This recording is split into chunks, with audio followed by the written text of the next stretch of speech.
Everyone, म नरविन। तपाईहरु सबैजनालाई यो च्यानलमा एकदम धेरै वेलकम छ। आज चाहिँ हामी पिञ्जराको सुगा स्टाइलमा यो अब एउटा लिक सिक्न जाँदैछौँ, जुन अब तपाईहरुले राम्रोसँग प्र्याक्टिस गर्नुभयो भने चाहिँ अब तपाईहरुको अल्टरनेट पिकिङ पनि एकदम बेटर हुन्छ, प्लस यो बोथ ह्यान्ड सिंक्रोनाइजेसनहरु पनि एकदमै बेटर हुनेवाला छ। प्लस तपाईहरुले पनि नयाँ अब स्केलमा त्यो रन्सहरु गर्ने एउटा आइडियाहरु पनि सिक्न जानु हुँदैछ। सो यो अब यो लिक चाहिँ कस्तो छ, यो सोलो अथवा मेलोडी चाहिँ कस्तो छ, फर्स्टमा त्यो बुझौं, अनि त्यो पछि यसलाई कसरी प्र्याक्टिस गरेर अघि मैले बजाएको जस्तो स्पिडमा अचिभ गर्ने त्यो अब हामी बुझ्न जाँदैछौँ। So let's go. So first thing चाहिँ यो लिक चाहिँ कहाँबाट स्टार्ट भएको छ, कुन स्केलबाट स्टार्ट भएको छ भन्दाखेरि हाम्रो ई माइनर स्केलमा छ।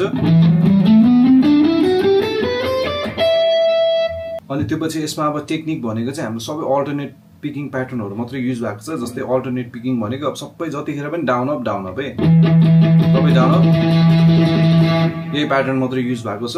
अनि जस्तै अब त्यो पछि चाहिँ अब हाम्रो सिक्वेन्सहरु अथवा यो हुन्छ नि ई माइनर स्केलमा अब त्यो सिक्वेन्सहरु कसरी बनेको छ त्यसलाई पनि एकचोटी हामी हेर्छौं। सो नर्मली तपाईहरुलाई थाहा नै होला, अब हुन्छ नि पिञ्जराको सुगाको अब त्यो रिफ एकदमै अब फेमस रिफ, यही बेस्डमा चाहिँ यो एउटा एक्सरसाइज प्लस लिक पनि छ। अनि यसलाई नै अब जस्तै दुई चोटी गर्दै स्केलमा मुभ गरे मात्रै हो, यहाँसम्म बजाएर। अनि त्यो पछि अब हाम्रो ई बाट थियो भने अब हाम्रो ई माइनर स्केलको अब हुन्छ नि होल स्टेप ब्याक, हुन्छ नि ई बाट होल स्टेप ब्याक, यो अब ई माइनर स्केल भित्रकै अब हुन्छ नि स्केलको नोटहरु।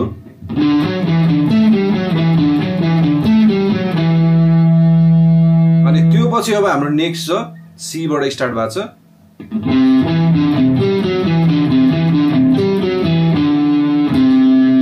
अनि त्यो पछि लास्टमा चाहिँ अब हाम्रो बी नोट बाट स्टार्ट भएको छ। हल्का फिङ्गरिङहरु थोरै अब चेन्ज छ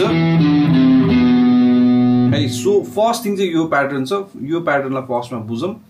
जस्तै अब कसरी बजाएको छु मैले भन्दाखेरि चाहिँ जस्तै स्टार्टिङमा चाहिँ अब पिञ्जराको सुगा अनुसार अब हाम्रो हुन्छ नि फर्स्ट अम्लाले बडै स्टार्ट हुन्छ। यो अम्लाको प्याटर्नहरु चाहिँ तपाईहरु आफैले बिस्तारै हेर्नु होला। फर्स्ट, थर्ड, फोर्थ पिङ्की, अनि त्यसपछि रिङ फिङ्गर अथवा थर्ड फिङ्गर, अनि फेरि फर्स्ट, अनि त्यो पछि अब हाम्रो फोर्थ स्ट्रिङमा थर्ड अम्लाले, अनि फेरि फर्स्ट, अनि त्यो पछि फेरि पिङ्की, थर्ड, फर्स्ट। अब यो यसमा चाहिँ यो टाइपको छ यहाँसम्म। अब नेक्स्टमा चाहिँ कसरी छ भन्दाखेरि फर्स्ट अम्लाले स्टार्ट यो टाइपको छ। सो फर्स्ट, फोर्थ, अनि सेकेन्ड, फर्स्ट, अब फोर्थ स्ट्रिङमा चाहिँ सेकेन्ड, फर्स्ट, अनि फेरि फोर्थ, सेकेन्ड, अनि फर्स्ट। यो नै अब छ, यसरी रिपिट भएको छ।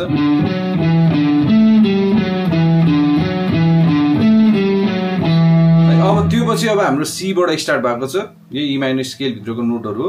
सो अब कस्तो छ भन्दाखेरि यो चाहिँ भन्दाखेरि अब फर्स्ट त्यही अघि जस्तै अब फोर्थ, सेकेन्ड, फर्स्ट, अनि त्यो पछि अब हाम्रो स्ट्रेच गर्ने, यो सेकेन्ड अम्ला स्ट्रेच गरेर सेकेन्ड, फोर्थ स्ट्रिङमा, अनि फेरि फर्स्ट अम्ला, अब त्यसरी नै फोर्थ, सेकेन्ड, फर्स्ट टाइपको छ। त्यो पछि अब चाहिँ बी बाट स्टार्ट भएको छ। सो यहाँ चाहिँ अब यो चाहिँ थोरै अलिकति कम्प्लिकेटेड टाइपको छ यो फिङ्गरिङ प्याटर्न अम्लाको। सो यसलाई चाहिँ राम्रोसँग ध्यान दिनु होला। फर्स्ट, फोर्थ, सेकेन्ड, फर्स्ट, अब यहाँ चाहिँ थर्ड अम्ला, थर्ड, फेरि फर्स्ट, फोर्थ, अनि सेकेन्ड, अनि फेरि फर्स्ट है। यो चाहिँ अब एकदमै इन्ट्रेस्टिङ प्याटर्न छ यो। सो राम्रोसँग गर्नु, सबै तपाईहरुको यो अम्लाको हुन्छ नि स्ट्रेन्थ, सिंक्रोनाइजेसन सबै एकदमै मजाले डेभलप हुन्छ यो राम्रोसँग गर्न सक्नुभयो भने। सो अब अनि यो अब पिकिङ प्याटर्न चाहिँ सबै अल्टरनेट है, down up down up down up down up down up down up down up down up, मजाले यही डाउन अप मात्रै। अनि सो सबैभन्दा अब यो राम्रोसँग बजाउनको लागि चाहिँ एकदमै इम्पोर्टेन्ट टेक्निक अर्को भनेको चाहिँ तपाईहरुको राइट ह्यान्डको म्युटिङ टेक्निक है। पाम म्युट भन्छ यसलाई। सो तपाईहरुले अब अकस्टिकमा नि अचिभ गर्न सक्नुहुन्छ यो कुरा। जस्ट ब्रिजमा है जुन हाम्रो ब्रिज हुन्छ त्यसमा यो पार्ट तपाईहरुको हुन्छ नि हातको यो पार्ट चाहिँ मजाले ब्रिजमा राखेर अनि मात्रै बजाउनु होला। अनि त्यो भयो भने चाहिँ अब जस्तै हामीले हुन्छ नि अब जस्तै अब यसरी अम्लाहरु स्ट्रिङहरुमा चेन्ज गर्दाखेरि जस्तै ओपन स्ट्रिङको साउन्डहरु अलिकति कम गर्छ के यो पाम म्युट तपाईहरुले राम्रोसँग राख्नु भयो भने। सो मेन कुरा चाहिँ पाम म्युट पनि राखेर स्लोली गर्दै हुन्छ नि यो एक्सरसाइजहरुलाई मजाले गर्ने। पाम म्युट अब नराखिकन गरे भने चाहिँ कस्तो हुन्छ भन्दा नि यस्तो टाइपको हुन्छ अब अलिकति झाङझाङ झुरुङ टाइपको हुन्छ नि अब त्यो साउन्डहरु आइरहेको हुन्छ। पाम म्युट राख्यो भने चाहिँ अलिकति त्यो हुन्छ नि अनवान्टेड नोइजहरुलाई चाहिँ हल्का अब क्लियर गरिदिन्छ के है। सो पाम म्युट एकदमै इम्पोर्टेन्ट छ। अनि पाम म्युट गर्यो भने चाहिँ एकदमै अब साउन्ड पनि मजाको आइरहन्छ है। सो अब यही कुरा अनि अब चाहिँ हामी कसरी प्र्याक्टिस गर्छौं त मेट्रोनोम युज गरेर गर्छौं। अनि जस्तै अब लास्ट एउटा त्यो रन्स चाहिँ मैले भन्न बिर्सेछु। रन्स चाहिँ कस्तो छ भन्दाखेरि यही अब बी बाटै सिम्पल अब अम्लाहरु तपाईहरुले हेर्नु होला है। First second fourth first third fourth अनि त्यसपछि अब सी नोटबाट फर्स्ट सेकेन्ड हुन्छ नि अब फोर्थ अनि फेरि फर्स्ट सेकेन्ड फोर्थ है। अब फेरि अब यही फोर्थ स्ट्रिङबाट त्यही कुरा first second fourth first second fourth अनि त्यसपछि अब हाम्रो जी नोटबाट first second fourth first second fourth यो टाइपको छ। अनि त्यसपछि अब फेरि यही नोटबाट हाम्रो थर्ड स्ट्रिङबाट फर्स्ट सेकेन्ड फोर्थ अनि यहाँबाट second string first second fourth फेरि यहीँबाट स्टार्ट हुन्छ अनि लास्टमा चाहिँ अब हुन्छ नि यो नोटमा इन्डिङमा चाहिँ ई नोटमै। सो यसलाई बिस्तारै गर्दाखेरि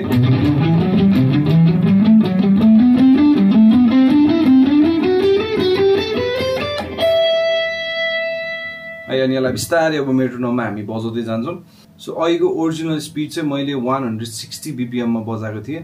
सो तपाईहरुले अब बिस्तारै बिस्तारै गर्दै स्टार्ट गर्नु। अब फर्स्टमा चाहिँ हामी 100 BPM बाट स्टार्ट गर्छौं अनि यो चाहिँ सबै 16th नोटमा छ। सो 1 2 3 4 1 2 3 4 1 2 3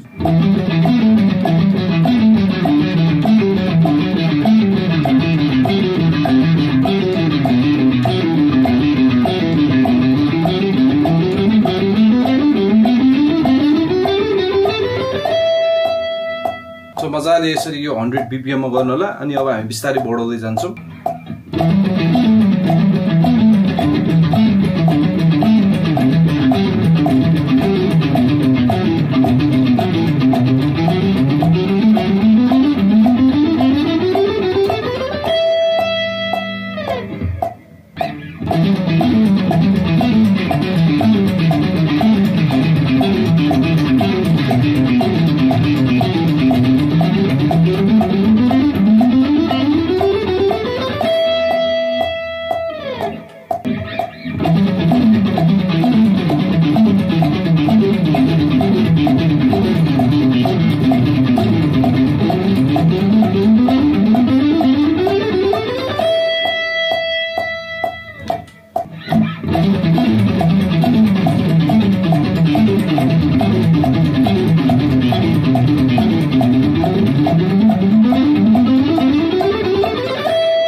यसरी नै तपाईहरुले बिस्तारै बिस्तारै गर्दै हुन्छ नि अब यसरी अब टेक्निक्सहरुलाई चाहिँ मेट्रोनोमको थ्रुबाट यसरी स्पिड इन्क्रिज गर्दै आफ्नो अब प्लेइङहरु टेक्निकहरु अनि हुन्छ नि यो हातहरुलाई चाहिँ एकदम राम्रो बनाउन सक्नु हुनेछ। सो आजको लेसन कस्तो लाग्यो होला। अब यो एक्सरसाइजहरु गर्दाखेरि चाहिँ एकदमै हुन्छ नि एकदमै बोथ हातलाई चाहिँ हुन्छ नि दुईटै हातलाई चाहिँ एकदम कम्फर्टेबल अनि अब गिटारमा हुन्छ नि अब हामीले बोक्ने गिटारको पोजिसनहरू सबै एकदमै इम्पोर्टेन्ट छ, धेरै म्याटर गर्छ।